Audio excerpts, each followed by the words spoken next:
A heatwave forecast to sweep across Australia in coming days could escalate conditions for the nation's bushfires, authorities fear. Temperatures are said to hit over 40 C, 104 F from Friday in several bushfire-affected states including New South Wales, South Australia and Victoria. There are more than 100 fires burning, with the largest to the west of Sydney.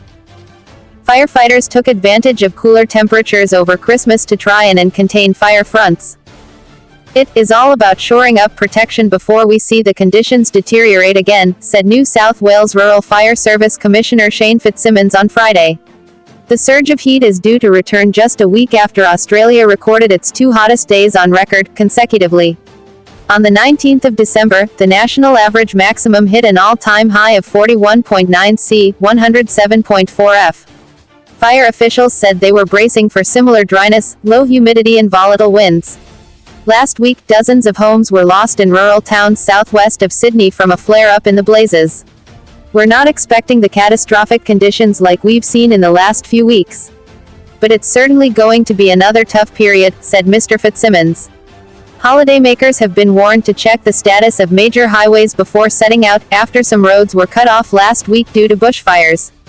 Massive blazes to the southwest of Sydney could also pose a threat to the city's drinking water supplies, reported the Sydney Morning Herald. Calls for firefighter payments. Australia has been ravaged by bushfires which have killed 9 people and razed hundreds of homes since September. As the fires rage on, Australia's government has been criticised for its response to the crisis and its reluctance to acknowledge the impact of climate change. Public debate in the past week has centered on compensation for volunteer firefighters, who make up almost 90% of the responders battling the blazes in New South Wales. Last week, 2 volunteer firefighters died while en route to a blaze near Sydney.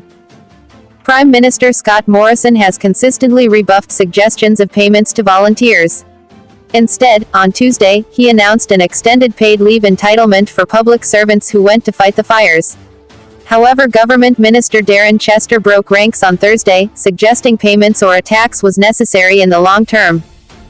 Once you move to campaign fires that go weeks and months, we have volunteers taking a long time away from work, he told the Australian Broadcasting Corporation.